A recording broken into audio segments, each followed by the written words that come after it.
our third portfolio is a proposed policy which is regulation of sales on liquor and cigarettes to students and minors in the barangay. Regulation because it is in the law that we are not allowed to ban or to stop the vendors from selling liquor, so we just decided to put a limitation on it. And here are the advantages and disadvantages of our proposed policy. First one, the advantages. Discourages vices among the youth. It means there will be a less number of youth to do vices. In this policy, it will help the youth to evade doing things unfavorable. The next one is minimizes spread of related diseases. Liquor and cigarettes cause liver cancer and other diseases. If teenagers will tend to be deaf of what their parents tell them about the health hazards of taking in liquor and smoking cigarettes, then their health will be at stake. The third one is minimizes unnecessary expenditures among the family. In order to get your liquor and cigarettes, of course you'll need money to purchase them. And because most of it are addictive, people sometimes forcibly do robbery and other crimes where they could get money to sustain their vices. Enhances family relations. Parents want their children to obey the rules they have inside their house, and usually the prohibition of liquors and cigarettes belong to them. And if their children die to ignore vices, they can have stronger and quality life. Promotes peace and order. See the news on TV nowadays. What causes teenagers riots? Liquor, isn't it? And what causes liver cancer? Riots sometimes cause death, the worst thing that could ever happen. We can stop this by promoting the prohibition of use of liquors and cigarettes. Promotes higher academic performance. Students or youth will be busy and active in their education, which promotes higher academic performance. Prevention of liquor-related cases. In less cases of liver problems will result in this our proposed policy. Disadvantages. First, decrease of profit on part of store owners. Because usually total sales of a regular sari-sari store, 40% of it comes from liquor and cigarettes. So in this way, profit of the store owners will be lessened. Second, entails extra work on the part of school and barangay officials.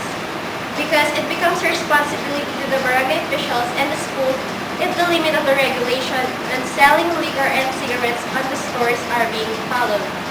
Third, gap may arise between the business sector, schools, and barangay officials. There might be a gap because, just like what I've said a while ago, a big part of the profit of vendors comes from cigarettes and liquor. Once the government controls the owners to sell liquors and cigarettes, there might be a conflict between them because the owners might disobey the rule. And fourth, possibility of other vices rising among the youth. There is a great chance of other vices that may occur because of curiosity. When someone continuously smokes, it may lead to addiction and more harmful activity may occur like using drugs. Portfolio is about action plan, and we have 7 steps in our action plan. The first step, presentation of the problem by the students to the school administration and barangay officials. We can do it by explaining it. First, by a meeting, they can debate about the possible bad effects of cigarettes and liquor. They also might say their descriptions, then proceed to their effects. Or they might have meeting about controlling smoking and alcoholism. Number 2, seminars. Discussion about the harmful effects, disadvantages of smoking and alcoholism. They can discuss about the law, regulations, and the possible punishments that committers had to be done. Number 2, conduct a meeting with the barangay officials and school SSG officers to discuss the problem and propose policy. We need more patience on the action plan. It should be adequate for the people to obey. Strictly implement the policy to prove that it is adequate enough. After we conducted a meeting with the barangay officials and the SSG officers, the next step is drafting of an SSG resolution addressing the identified problem. In drafting, we have requested a meeting with the SSG officers. In the said meeting, SSG made a resolution requesting the barangay council to pass an ordinance regulating the sales of liquors and cigarettes among minors. After we did that, we are requesting the barangay officials or the barangay council to adopt the legal basis, which are the Republic Act 9211 and the Republic Act 8749, so that the drinking and smoking of minors will be lessened. The fourth step is conduct an information campaign and launching of anti-smoking program. We will do this in school by conducting a program.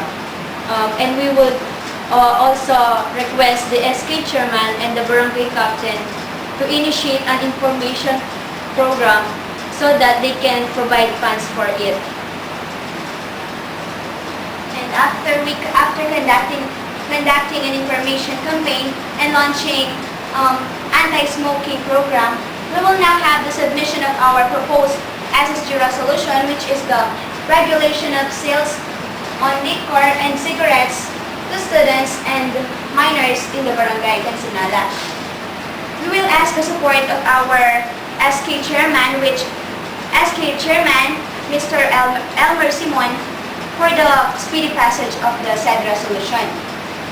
And after the submission of our proposed resolution, we will now have the monitoring. In monitoring, we will formulate monitoring forms. For that, we will identify how many students and minors in the barangay are using cigarettes and liquor before and after the passage of the said resolution, with the help of our SK chairman and other barangay officials. Our last step is the feedbacking. We will distribute some feedback forms to the persons who are affected, and the persons we have to ask supports are the students, store owners, and the barangay officials, and including also the elderly. We will formulate feedback forms, and these forms will be filled out by the affected persons, such as the students and the minors in the barangay.